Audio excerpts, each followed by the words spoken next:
എന്തോ പറയുന്നത്? നമ്മുടെ ദേവീക്ഷേത്രത്തെ പറ്റിയും അവിടുത്തെ തൊട്ടങ്കാവ് ദേവീക്ഷേത്രമാണ് ഇപ്പോൾ നമ്മൾ നിൽക്കുന്നത്. ഇത് വളരെ അതിപുരാതനമായ ദേവീക്ഷേത്രമാണ്. ധാരാളം ഭക്തജനങ്ങൾ ഇവിടെ ദിവസവും ദർശനം നടത്താറുണ്ട്. ഒപ്പം ഇവിടുത്തെ ഒരു പ്രത്യേകത, ഈ ക്ഷേത്രത്തിന് ഈ പരദേവതയായി സങ്കല്പിക്കുന്ന ധാരാളം ഭക്തജനങ്ങൾ ഈ ക്ഷേത്രവുമായിട്ട് ബന്ധപ്പെട്ട് ഉണ്ട്. അത് വളരെ ദൂരെ വരെ, തിരുവനന്തപുരം മുതൽ അങ്ങ് ആലുവ, എറണാകുളം വരെയുള്ള പലരും പല ദേശത്തു നിന്നും ഇവിടെ തോട്ടങ്കാവിൽ വരാറുണ്ട്. അത് പരദേവത എന്നുള്ള നിലയ്ക്ക്, ഒരു ദേശദേവത എന്നുള്ള നിലയ്ക്ക് ഭക്തർ ഏറ്റവും കൂടുതൽ വിശ്വാസം അർപ്പിക്കുന്ന ഒരു ദേവീ സ്ഥാനമാണ് തോട്ടങ്കാവ്.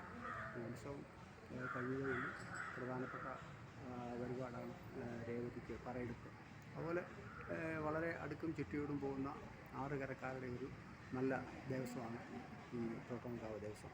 ഇവിടെ ഈ കാവുണ്ട്. പ്രത്യേകമായിട്ട് എല്ലാ മാസവും ആയില്യത്തിന് കാവിൽ പൂജയുള്ള ഒരു ക്ഷേത്രമാണ് ഇത്. നാഗങ്ങൾക്ക് വളരെ പ്രത്യേകതയുള്ള ഒരു അമ്പലം കൂടാണ്. കാരണം ഈ ക്ഷേത്രത്തിൽ ആയില്യ പൂജയ്ക്ക് ധാരാളം പേര് വരാറുണ്ട്. എല്ലാ മാസവും ആയില്യം പൂജ നടക്കാറുണ്ട്.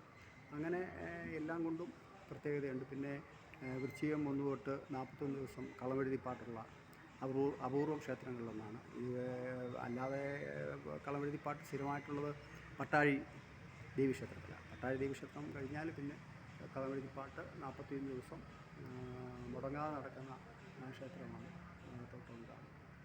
എന്തുകൊണ്ടും ഭക്തജനങ്ങൾക്ക് ഏറ്റവും കൂടുതൽ ഭക്തജനങ്ങൾ വിശ്വാസം അർപ്പിക്കുന്ന ഒരു ഭഗവതിയുടെ സ്ഥാനമാണ് തോട്ടങ്കാവ്.